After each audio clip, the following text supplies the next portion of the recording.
प्यारे बच्चों, आज हम आपकी सुमेधा हिंदी पाठमाला के पाठ 1 हम जब होंगे बड़े इस कविता का वाचन करेंगे और इसका सरल अर्थ समझेंगे। यह कविता हमें सिखाती है कि हमें देश विरोधी ताकतों तथा कुरीतियों को मिटाकर अपने राष्ट्र को उन्नति के पथ पर आगे ले जाना चाहिए। इस कविता के कवि हैं श्री बाल स्वरूप राही जी। बाल स्वरूप राही जी भारत के एक महान कवि और गीतकार हैं। इनका जन्म 4 मई 1936 को ग्राम तिमारपुर, नई दिल्ली में हुआ था। वे अपने गीत और गजल के लिए सबसे ज्यादा जाने जाते हैं। उन्होंने हिंदी फिल्मों के लिए कई गीत लिखे हैं। वे वर्तमान में नई दिल्ली में निवास करते हैं। उन्होंने हिंदी विश्वविद्यालय में हिंदी विभाग के प्रमुख के रूप में काम किया है। बाल स्वरूप जी की बहुत सी रचनाएं हैं।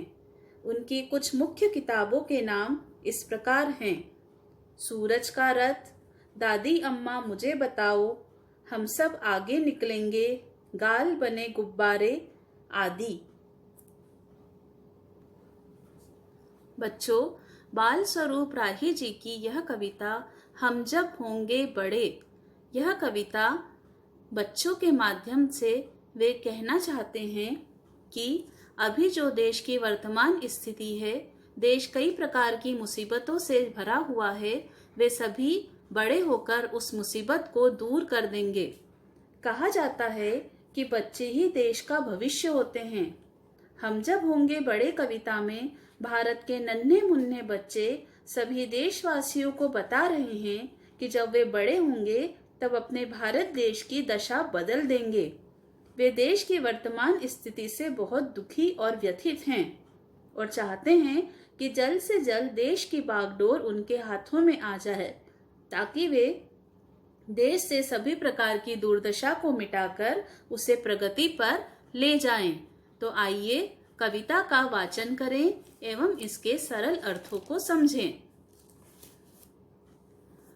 दुनिया में वही देश सबसे ज्यादा मजबूत होता है जिसके नागरिक अपने देश से सबसे ज्यादा प्यार करते हैं। बेटो, यह कथन सर्वथा सत्य है। जिस देश के नागरिक अपने देश से प्रेम नहीं करते, वह देश कभी भी उन्नति नहीं कर सकता।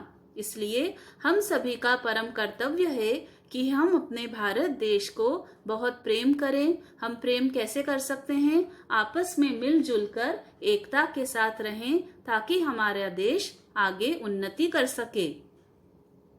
आइए कविता का वाचन करें।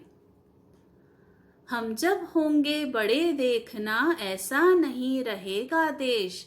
बच्चे कह रहे हैं कि जब हम बड़े हो जाएंगे तब देखना देश ऐसा नहीं रहेगा। सभी भारतवासियों को वे बार बार जतलाना चाहते हैं कि वे देश की दशा बदल देंगे। अब भी कुछ लोगों के दिल में नफरत अधिक, प्यार है कम। बच्चे कह रहे हैं कि बहुत से ऐसे लोग हैं जो आपस में मन में एक दूसरे के प्रति नफरत और घृणा का भाव रखते हैं, एक दूसरे को नीचा दिखाना चाहते हैं, एक दूसरे के लिए दुश्मनी रखते हैं और एक दूसरे के प्रति उनके मन में प्यार कम है।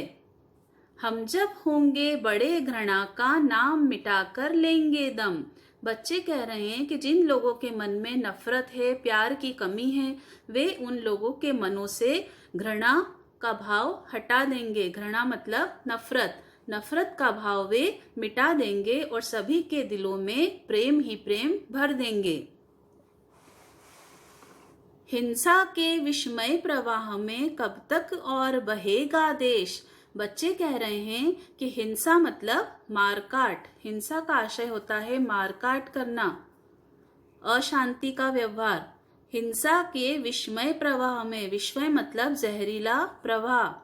जहाँ भी हिंसा होती है, जहाँ भी मारकाट होती है, वहाँ पर लोगों के मनों में एक दूसरे के प्रति घृणा और दुश्मनी का भाव होता है।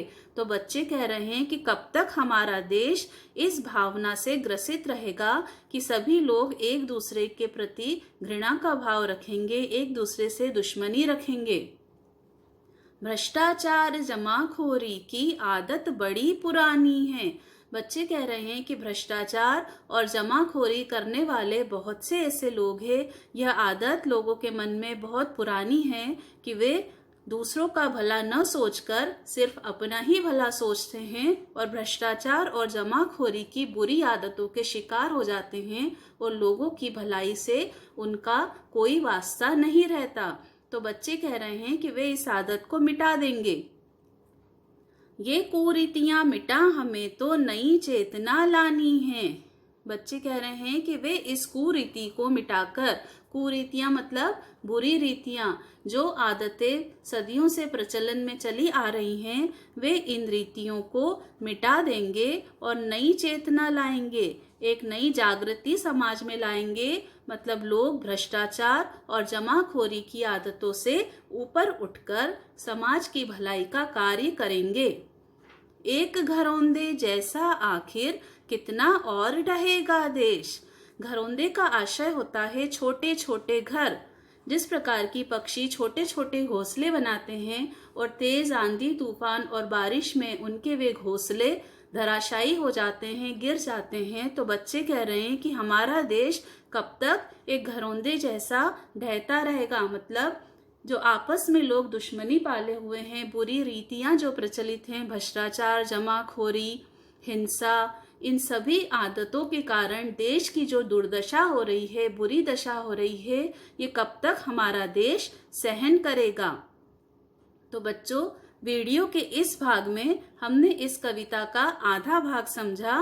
वीडियो के अगले भाग में हम इस कविता का शेष भाग समझेंगे।